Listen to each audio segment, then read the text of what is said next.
Breaking news చూస్తున్నాం. సుప్రీంలో ఫిరాయింపు ఎమ్మెల్యేల case విచారణ వాయిదా పడింది.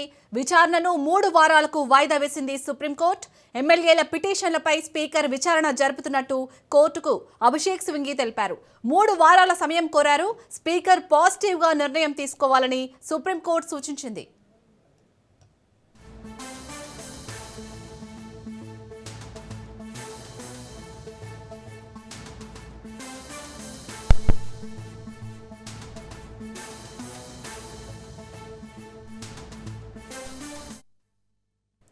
సుప్రీంలో ఫిరాయింపు ఎమ్మెల్యేల కేసు విచారణ వాయిదా పడింది. విచారణను 3 వారాలకు వాయిదా వేసింది సుప్రీంకోర్టు. ఎమ్మెల్యేల పిటిషన్లపై స్పీకర్ విచారణ జరుపుతున్నట్టు కోర్టుకు అభిషేక్ సింఘీ తెలిపారు. 3 వారాల సమయం కోరారు. స్పీకర్ పాజిటివ్గా నిర్ణయం తీసుకోవాలని సుప్రీంకోర్టు సూచించింది. రైట్, ఇక ఇదే అంశంపై మరిన్ని డీటెయిల్స్ ని మా ప్రతినిధి సునీల్ అందిస్తారు. సునీల్, మొత్తానికైతే సుప్రీంలో ఫిరాయింపు ఎమ్మెల్యేల కేసు విచారణ అనేది 3 వారాలకైతే వాయిదా పడింది. సో ఇందులో మెయిన్ గా న్యాయస్థానం అయితే స్పీకర్ పాజిటివ్ గా నిర్ణయం తీసుకోవాలని చెప్పడం ఎలా చూడాలి? డీటెయిల్స్ ఏంటి? తెలంగాణ రాష్ట్రంలో రాజకీయ ప్రకంపనలు సృష్టిస్తున్నటువంటి ఎమ్మెల్యేల ఫిరాయింపుకు సంబంధించిన అంశాలపై కూడా ఇటీవల కాలంలో అనేక సార్లు దేశ సర్వోన్నత న్యాయస్థానం సుప్రీంకోర్టు విచారణ చేపట్టింది. విచారణ సందర్భంగా ఇప్పటికే అనేక సార్లు అక్కడ స్పీకర్ సంబంధించిన విషయంలో ఆదేశాలు జారీ చేసింది. అయినప్పటికీ కూడా ఇప్పటివరకు స్పీకరు 10 మంది ఎమ్మెల్యేలు పార్టీ ఫిరాయించారని ఇప్పటికే స్పీకర్ దగ్గర అనేక పిటిషన్లు ఉన్నప్పటికీ కూడా కేవలం 8 మంది ఎమ్మెల్యేలకు సంబంధించిన విషయంలోనే స్పీకర్ తుది నిర్ణయం తీసుకున్నారు. ట్రిబ్యునల్ చైర్మన్ హోదాలో స్పీకర్ తుది తీర్పు కూడా ఇటీవల కాలంలో ఇవ్వడం జరిగింది. మిగిలినటువంటి 2 ఎమ్మెల్యేలు, ఖైరతాబాద్ ఎమ్మెల్యే దానం నాగేందర్ కావచ్చు, మరోవైపు స్టేషన్ గన్పూర్ ఎమ్మెల్యే కడియం శ్రీహరి కావచ్చు, ఈ 2 విషయంలో మాత్రం స్పీకరు ఇప్పటి వరకు ఎలాంటి నిర్ణయం తీసుకోలేదు. అయితే గతంలోనే ఆదేశాలు ఇచ్చాం, 4 వారాల్లో ఈ పూర్తి నివేదిక సమర్పించాలి, నిర్ణయం తీసుకోవాలని ఆదేశాలు జారీ చేసినప్పటికీ కూడా స్పీకర్ ఇప్పటి వరకు ఎలాంటి నిర్ణయం తీసుకోకపోవడం పట్ల అటు ఏలేటి మహేశ్వర్ రెడ్డి, బీజేపీ ఎల్పీ నేతగా ఉన్నటువంటి Eleti Maheshwar Reddy contempt of court అంటే కోర్టు దిక్కన పిటిషన్ కూడా ఇప్పటికే దాఖలు చేయడం. దీనిపై ఈరోజు మరొకసారి అటు గతంలో వేసినటువంటి బీఆర్ఎస్ నేతలు వేసినటువంటి పిటిషన్తో పాటు మరోవైపు ఏలేటి మహేశ్వర్ రెడ్డి వేసినటువంటి 2 పిటిషన్లని జాయింట్ చేస్తూ ఈరోజు దేశ సర్వోన్నత న్యాయస్థానం సుప్రీంకోర్టు విచారణ చేపట్టింది. ఇందులో ప్రధానంగా మరొక చివరి అవకాశం స్పీకర్కి ఇస్తున్నాము. ఇప్పటికే అనేక సార్లు అవకాశాలు ఇచ్చినాం, కానీ 3 వారాల్లో స్పీకర్ దీనిపై పాజిటివ్గా నిర్ణయం తీసుకోవాలంటూ కూడా స్పీకర్కు మరొకసారి సుప్రీంకోర్టు చాలా స్పష్టంగా ఆదేశాలు జారీ చేస్తూ తదుపరి విచారణ 3 వారాలకు వాయిదా పడింది. అటు బీఆర్ఎస్ తరపు నుంచి మోహిత్ రావు, అటు సీనియర్ కౌన్సిల్గా ఉన్నటువంటి మోహిత్ రావు ఇప్పటికీ అనేక సార్లు సమయం ఇచ్చినప్పుడు కూడా ఇంకా ఇప్పటివరకు స్పీకర్ ఎలాంటి నిర్ణయం తీసుకోలేదు. ఒకవైపు ఖైరతాబాద్ ఎమ్మెల్యే దానం నాగేందర్ బీఆర్ఎస్ బీఫామ్తో ఎమ్మెల్యేలు గెలిచి ఆ తర్వాత మళ్ళీ ఎమ్మెల్యేగా కొనసాగుస్తూనే మరోవైపు కాంగ్రెస్ పార్టీ నుంచి ఎంపీగా పోటీ చేసి ఓడిపోయారు. అయినప్పుడు కూడా ఇప్పటివరకు దానం నాగేందర్ విషయంలో స్పీకరు ఎలాంటి నిర్ణయం తీసుకోలేదు. మరోవైపు కడియం శ్రీహరి, స్టేషన్ గన్పూర్ ఎమ్మెల్యేగా ఉన్నటువంటి కడియం శ్రీహరి తన కూతురుకు ఎంపీ టికెట్ ఇచ్చారు. అనేక సభల్లో సమావేశంలో నేరుగా ప్రత్యక్షంగా పరోక్షంగా పార్టిసిపేట్ చేయడం జరిగింది. కానీ ఇప్పటివరకు అయితే కడియం శ్రీహరిపై కూడా ఎలాంటి నిర్ణయం తీసుకోలేదంటూ కూడా ఈ 2 విషయాలకు సంబంధించిన విషయాలపై కూడా ఈరోజు బీఆర్ఎస్ తరపు న్యాయవాది సీనియర్ కౌన్సిల్గా ఉన్నటువంటి మోహిత్ రావు ఈరోజు సుప్రీంకోర్టుకి చాలా క్లియర్గా తన వాదనలు కూడా వినిపించింది. మరోవైపు ప్రభుత్వం తరపు నుంచి అదేవిధంగా స్పీకర్ తరపు నుంచి ప్రభుత్వం అదేవిధంగా శాసన మండలి తరపు నుంచి అభిషేక్ సింఘీ సుప్రీంకోర్టు సీనియర్ కౌన్సిల్గా ఉన్నటువంటి అభిషేక్ సింఘీ ఇప్పటికే తమ వాదనలు కూడా వినిపించారు. ఒకవైపు విచారణ కొనసాగుతుంది, ఇప్పటికే వారికి క్రాస్ ఎగ్జామినేషన్ కూడా కంప్లీట్ కావడం జరిగింది. మరోవైపు దానం నాగేందర్ని ఇప్పటికే విచారించారు, ఆ తర్వాత కడియం శ్రీహరి కూడా ఇప్పటికే విచారించారు. ఇంకా విచారణ కొనసాగుతుంది. ఇప్పటివరకు అయితే 8 మంది ఎమ్మెల్యేలకు సంబంధించిన విషయంలో ట్రిబ్యునల్ చైర్మన్ హోదాలో వారందరూ శాసనసభ్యులే, వారి దగ్గర నుంచి స్పీకర్ క్లీన్ చిట్ ఇవ్వడం జరిగింది. మిగిలినటువంటి 2 ఎమ్మెల్యేలకు సంబంధించిన ఇంకా విచారణ జరుగుతున్నట్టు కూడా ఈరోజు ప్రభుత్వం తరపు నుంచి అభిషేక్ సింఘీ తన వాదనలు కూడా ఈరోజు వినిపించారు. ఇక చివరి అవకాశంగా మరొక 3 వారాలు స్పీకర్కి సమయం ఇస్తున్నాము, ఈ 3 వారాల్లో పాజిటివ్గా నిర్ణయం తీసుకోవాలంటూ కూడా స్పీకర్కి మరొకసారి సుప్రీంకోర్టు ఆదేశాలు జారీ చేస్తూ తదుపరి విచారణ 3 వారాలకు వాయిదా పడింది. 3 వారాల తర్వాత మరి స్పీకర్ తీరుపై ఎలాంటి నిర్ణయం తీసుకుంటారా, లేదా గతంలో ఇచ్చినటువంటి ఏదైతే 8 మంది ఎమ్మెల్యేలకు ఏదైతే క్లీన్ చిట్ ఇచ్చాడో అదే తరహాలో వీరికి సైతం ఇస్తారా? ఎందుకంటే వీరిద్దరు కూడా టెక్నికల్గా చాలా క్లియర్గా పార్టీలో జాయిన్ అయినట్టు కూడా చాలా స్పష్టంగా ఉన్న ఆధారాలు ఉన్నాయి, ఎవిడెన్స్ ఉన్నాయి. కాబట్టి వీరి విషయంలో మరి స్పీకర్ ఎలాంటి నిర్ణయం తీసుకుంటారనేది కూడా రాజకీయంగా అయితే చాలా ఉత్కంఠ అయితే నెలకొని చెప్పవచ్చు. సుప్రీంకోర్టు కూడా 3 వారాల్లో వీరికి సంబంధించిన విషయంలో పాజిటివ్గా నిర్ణయం తీసుకోవాలంటూ కూడా స్పీకర్కి మరోసారి సుప్రీంకోర్టు ఆదేశాలు జారీ చేస్తూ తదుపరి విచారణ 3 వారాలకు వాయిదా వేయడం జరిగింది. శాలిని, సునీల్, మున్సిపల్ ఎన్నికల కంటే ముందే సుప్రీంకోర్టు ఏదో ఒక తీర్పు ఇస్తుందని అందరూ భావించారు, కానీ ఇప్పుడైతే 3 వారాలకు వాయిదా వేసింది. సో ఈ 3 వారాల లోపైన స్పీకర్ ఇంకా మిగిలిన 2 విషయాల్లో నిర్ణయం తీసుకునే అవకాశం ఎంతవరకు ఉంది? ఎస్, ఇప్పటివరకు అయితే 3 వారాల్లో నిర్ణయం తీసుకోవాలని సుప్రీంకోర్టు దేశ సర్వోన్నత న్యాయస్థానం చాలా స్పష్టంగా స్పీకర్కి ఆదేశాలు జారీ చేసిన తర్వాత స్పీకర్ ఇప్పటికే అటు దానం నాగేందర్ని క్రాస్ ఎగ్జామినేషన్ చేశారు. ఆ తర్వాత ఆ విచారణ మళ్ళీ ఈ నెల 18కి వాయిదా వేయడం జరిగింది. అదే తరహాలో కడియం శ్రీహరి విచారణ కూడా ఇటీవల కాలంలో నిర్వహించారు. ఆ తర్వాత ఆ విచారణ కూడా 19కి వాయిదా వేయడం జరిగింది. ఇద్దరు విచారణలో క్రాస్ ఎగ్జామినేషన్ వీరిపై పిటిషన్ వేసినటువంటి జగదీశ్వర్ రెడ్డి కావచ్చు, వివేకానంద కావచ్చు, మరోవైపు ఏలేటి మహేశ్వర్ రెడ్డి కావచ్చు, వారు అందుబాటులో లేకపోవడంలో ఈ విచారణ అనేది ఫిబ్రవరికి వాయిదా వేయడం జరిగింది. ఫిబ్రవరి 18, 19 ఇద్దరు విచారణ కంప్లీట్ అయిన తర్వాత మరి స్పీకర్ నిర్ణయం తీసుకుంటారా లేదా 3 వారాల లోపే నిర్ణయం తీసుకుంటారా? ఎందుకంటే మున్సిపల్ ఎలక్షన్స్ 11, 12, 13 ఎలక్షన్స్ అదేవిధంగా రిజల్ట్స్ ఉన్నాయి కాబట్టి ఆ లోపే నిర్ణయం తీసుకోవడం అవకాశం అయితే ఖచ్చితంగా కనబడట్లేదు. ఎందుకంటే ఖచ్చితంగా ఈ నెల 18, 19 మరొకసారి వీరి విచారణ ఉంది.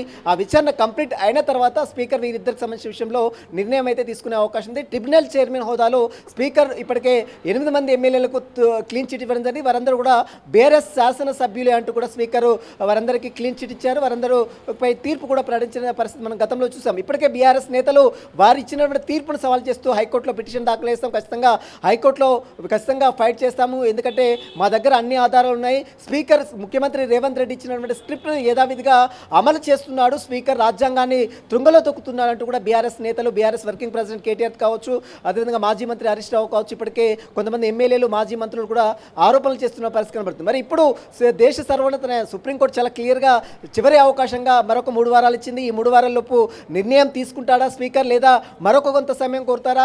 ఎందుకంటే దానం నాగేందర్, ఖైరతాబాద్ ఎమ్మెల్యే దానం నాగేందర్ గతంలో బీఫామ్తో ఎమ్మెల్యేగా గెలిచి బీఆర్ఎస్ పార్టీ నుంచి ఎమ్మెల్యే గెలిచి ఆ తర్వాత మళ్ళీ కాంగ్రెస్కి వెళ్ళడం, కాంగ్రెస్ నుంచి ఎంపీగా పోటీ చేయడం, ఎంపీగా ఓడిపోయాడు సికింద్రాబాద్ ఎంపీగా.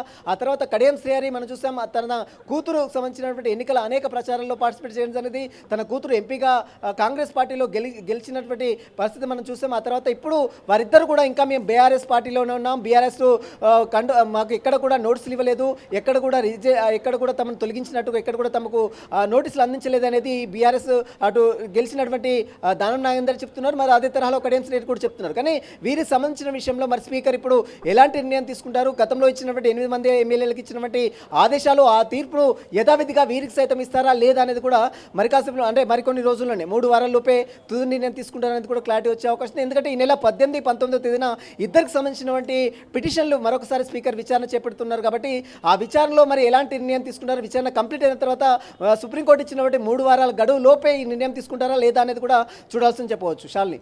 Right, thank you Sunil.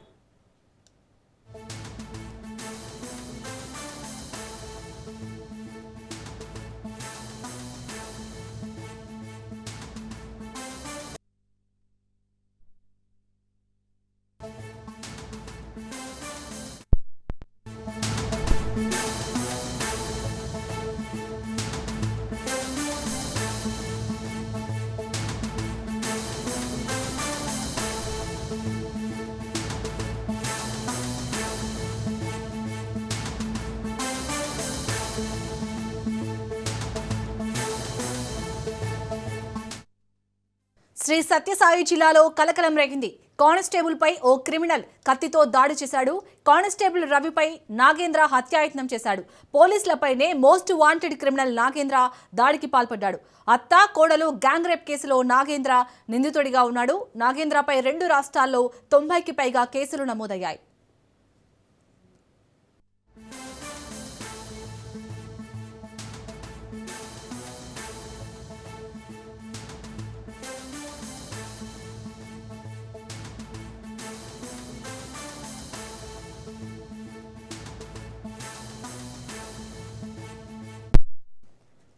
Sri Sathya Sai జిల్లాలో కలకలం రేగింది. కానిస్టేబుల్ పై ఓ క్రిమినల్ కత్తితో దాడి చేశాడు. కానిస్టేబుల్ రవిపై నాగేంద్ర అనే యువకుడు హత్యాయత్నం చేశాడు. పోలీసులపైనే మోస్ట్ వాంటెడ్ క్రిమినల్ నాగేంద్ర దాడికి పాల్పడ్డాడు. అత్త కోడలు గ్యాంగ్ రేప్ కేసులో నాగేంద్ర నిందితుడిగా ఉన్నాడు. నాగేంద్రపై 2 రాష్ట్రాల్లో 90కి పైగా కేసులు నమోదయ్యాయి.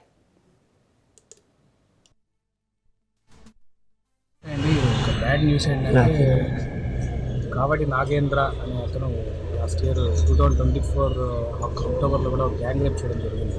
అందులో A1గా ఉన్నాడు. అతను రీసెంట్గా కోర్టు ట్రయల్ ప్రొసీజర్స్ కూడా 2 సార్లు అటెండ్ కాలేదు. ప్లస్ అతని మీద రీసెంట్గా ఒక కేసు కూడా నమోదైంది. NDPS కేసులో కన్ఫెషన్లో అతని పేరు కూడా ఉంది. ప్లస్ కొత్తగా అతను ఒక గ్యాంగ్ ఫామ్ చేసుకొని మళ్ళీ దొంగతనాలు బాడీ లిఫ్టింగ్ చేయడం స్టార్ట్ చేశారని ఇన్ఫర్మేషన్ ఏంటంటే మన పార్టీని పంపడం జరిగింది వన్ మీద ఇన్ఫర్మేషన్తో. క్రెడిబుల్ ఇన్ఫర్మేషన్ నిజమైంది, బట్ బ్యాడ్ థింగ్ ఏంటంటే మన కానిస్టేబుల్ తిట్టు గాయపడ్డారు. చూద్దాం, మన వాళ్ళు ఎత్తుకుతున్నారండి, దొరికిన తర్వాత మళ్ళీ కానిస్టేబుల్ పరిస్థితి బాగానే ఉంది. చైకే కాబట్టి నాకు తెలిసి ప్రాబ్లమే ఉండకపోవచ్చు. తెలిసి స్టిచెస్ పడినాయంటే మరి అతను మాట్లాడిన తర్వాత చెప్తాను. సార్ ఎన్ని కేసులు ఉంటాయి సార్ ఇతని మీద మన స్టేట్లోనే దాదాపు 40 వరకు ఉన్నాయండి. వేరే స్టేట్స్ అన్ని కలిపితే ఒక మోర్ దాన్ 7. ఇక శ్రీ సత్యసాయి జిల్లాలో అయితే కానిస్టేబుల్ పై ఓ క్రిమినల్ కత్తితో దాడి చేశారు. ఈ దాడికి సంబంధించి పూర్తి డీటెయిల్స్ ని మా ప్రతినిధి జీవన్ అందిస్తారు. జీవన్, ఈ దాడిలో గాయపడ్డ కానిస్టేబుల్ పరిస్థితి ఏ విధంగా ఉంది? అలాగే నిందితుడి కోసం పోలీసులు గాలిస్తున్నారా? డీటెయిల్స్ ఏంటి? థ్యాంక్ యూ విశాల్ని. శ్రీ సత్యసాయి జిల్లా హిందూపురానికి చెందినటువంటి సిఐ కానిస్టేబుల్ పై మోస్ట్ వాంటెడ్ క్రిమినల్ నాగేంద్ర అనేటువంటి వ్యక్తి వారిద్దరి మీద కూడా అత్యంత కిరాతకంగా దాడి చేసినటువంటి కత్తితో దాడి చేసినటువంటి ఘటన వెలుగు చూసింది. ఈయన గంజాయి కేసులోను తర్వాత రాష్ట్ర వ్యాప్తంగా సంచలనం సృష్టించినటువంటి అత్తాకోడల గ్యాంగ్ రేప్ కేసులో ప్రధాన నిందితుడిగా ఉన్నటువంటి ఈ యొక్క నాగేంద్రని చిలమత్తూరు మండలం ఎర్రగొండ ప్రాంతంలో ఉన్నాడన్న సమాచారంతో పోలీసులు రంగంలో దిగి ఆయన్ని పట్టుకోవడానికి వెళ్ళినటువంటి వారిపైన మొదట రవి అనే కానిస్టేబుల్ పై కత్తితో దాడి చేసి పారయ్యారు. తర్వాత సిఐ ఆంజనేయులు కూడా ఆయన్ని పట్టడానికి తన బృందంతో వెళ్ళినటువంటి ఆయనపై కూడా ఛాతీలోకి కత్తితో దాడి చేసినటువంటి ఘటనలో ఆత్మరక్షణలో భాగంగా నిందితుడిపై సిఐ కూడా కాల్పులు జరిపారు. దీంతో అతడికి కూడా గాయాలయ్యాయి. చిరమత్తూరు మండలం ఎర్రకొండ అటవీ ప్రాంతంలో ఈ ఘటన అయితే చోటు చేసుకోవడం జరిగింది. గాయపడినటువంటి సిఐ కానిస్టేబుల్ తో పాటు నిందితులను కూడా హిందూపురంలోనే ఆసుపత్రులకి తరలించి చికిత్స అయితే అందిస్తున్నారు. ఇతనిపై కూడా అత్తాకోడలపై గ్యాంగ్ రేప్ కేసులతో పాటు ఇతనిపై దాదాపుగా 2 తెలుగు రాష్ట్రాల్లో కూడా 90 పైగా కేసులు అయితే నమోదైనటువంటి పరిస్థితి ఉంది. ఈ నేపథ్యంలోనే గాయపడిన రవిని తర్వాత సిఐని ప్రభుత్వ ఆసుపత్రిలో అయితే చికిత్స అందిస్తున్నారు. ఈ ఘటనలో గాయపడినటువంటి ఆత్మరక్షణలో భాగంగా కానిస్టేబుల్ తర్వాత సిఐపై దాడి చేసినటువంటి మోస్ట్ వాంటెడ్ క్రిమినల్ ని నాగేంద్రను ఆత్మరక్షణలో భాగంగా ఎవరైతే నాగేంద్ర ఉన్నారో ఆయన పైన కానిస్టేబుల్ కూడా దాడి చేయడంతో అతనికి కూడా తీవ్ర గాయాలు పాలైన నేపథ్యంలో అతన్ని కూడా హాస్పిటల్లో చికిత్స అందించి అతనిపై పోలీసులు అయితే కేసు నమోదు చేసి రిమాండ్ తరలించినట్టు పరిస్థితి అయితే ఉంది. Shalini. Right, thank you Jeevan.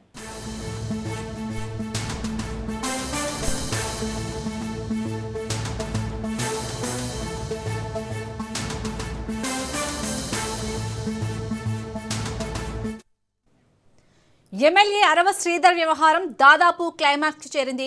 ఇవాళ అధిష్టానం చేతికి నివేదిక వెళ్లనుంది. 2 రోజుల పాటు రైల్వే కోడూరులో పర్యటించి పూర్తి స్థాయి విచారణ చేపట్టింది కమిటీ. ఎమ్మెల్యే అరవ శ్రీధర్ ను పార్టీ నుంచి సస్పెండ్ చేయాలని నివేదిక సిద్ధం చేసినట్టు సమాచారం. మరోవైపు బాధితురాలు హర్షవీణ వరుసగా వీడియోలు రిలీజ్ చేస్తోంది. తన వద్ద ఇంకా చాలా వీడియోలున్నాయని నిన్న ఎమ్మెల్యే కారులో తానున్న బయటపెట్టింది.